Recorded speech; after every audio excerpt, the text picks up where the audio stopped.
रामायण में जितने भी चरित्रों का उल्लेख है उन सभी की भूमिका अपने आप में महत्वपूर्ण है। राजा दशरथ सहित तीनों माताएं, गुरु वशिष्ठ, निषाद राजगुह, राजा जनक, विभीषण, अंगद इत्यादि जितने भी राम से कथा से जुड़े हैं सभी अपनी अपनी भूमिका में महत्वपूर्ण लगते हैं। इन्हीं से एक है सुग्रीव, किष्किंधा के राजा, प्रभु श्री राम के मित्र।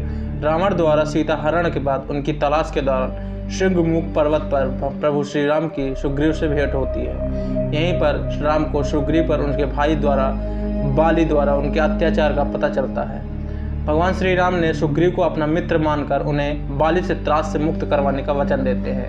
उन्हें किष्किंधा का राजा घोषित करते हैं। उसी किष्किंधा राजा की कहानी आज इस वीडियो के माध्यम से आपको बताने जा रहे हैं। आज बताएंगे इस गुफा के बारे में जो आज भी मौजूद है।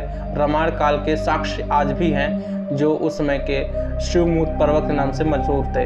रामायण में जिस शिवमुख पर्वत का उल्लेख है वह कर्नाटक प्रदेश में हम्पी में है। हम्पी कभी प्रसिद्ध विजयनगर साम्राज्य की राजधानी थी। यहीं पर किष्किंधा में सुग्रीव और बाली की राजधानी थी। कहा जाता है उस समय की किष्किंधा आज भी मौजूद है। आज भी कहा जाता है यहाँ पर सुग्रीव के होने का एहसास कई लोग बता चुके हैं। यहाँ तक स्थित शिवमुख पर्वत पर आज भी वो गुफा विद्यमान है जहाँ वनराज सुग्रीव अपने मंत्रियों सहित रहते थे। रामायण में वर्णित प्रसंग के अनुसार बाली से विवाद के कारण जब सुग्रीव को राजमहल छोड़कर वनों में भागना पड़ा वो अपने सहयोगी सहित स्थान पाए।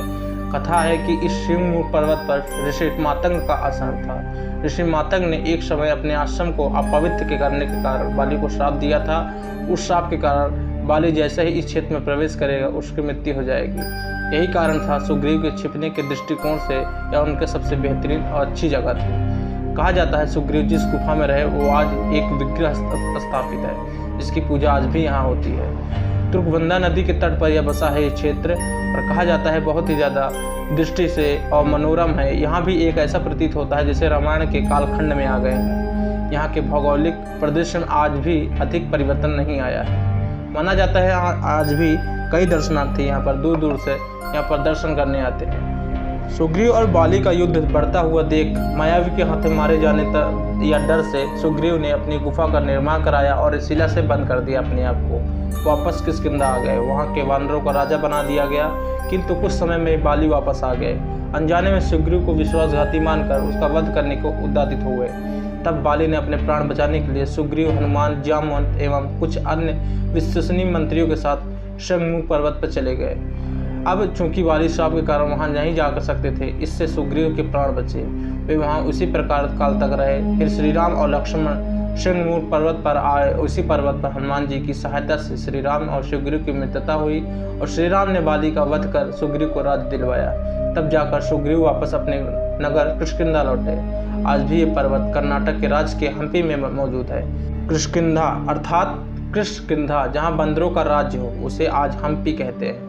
वाल्मीकि रामायण में पहले बाली का तथा प्रस्तुता बाद में सुग्रीव का राज्य बताया गया। आज के संदर्भ में यह राजा तुर्कबंदा नदी के किनारे वहीं कर्नाटक के हम्पी के शहर के आसपास इलाके में माना गया है। अगर कोई पहली बार यहाँ पर मौजूदा हालत में यहाँ दर्शन करने की इच्छा से आता है तो उसे अयोध्या धाम मार्ग से रामपथ और NH 330 से होकर जाना पड़ेगा। कहा जाता है यहाँ पर आज भी दर्शनार्थियों की बहुत ही ज़्यादा भीड़ लगती है।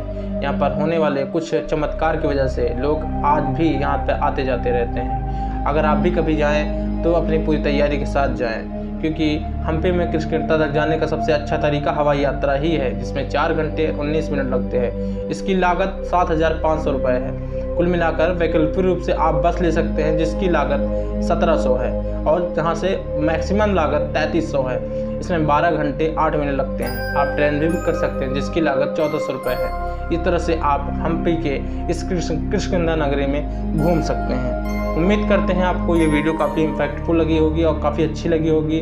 जानकारी से भरी इस वीडियो को और देखने के लिए चैनल पर लगातार बने रहने के लिए चैनल को सब्सक्राइब कर लीजिए। बेल आइकन को प्रेस करना ना भूलें दोस्तों।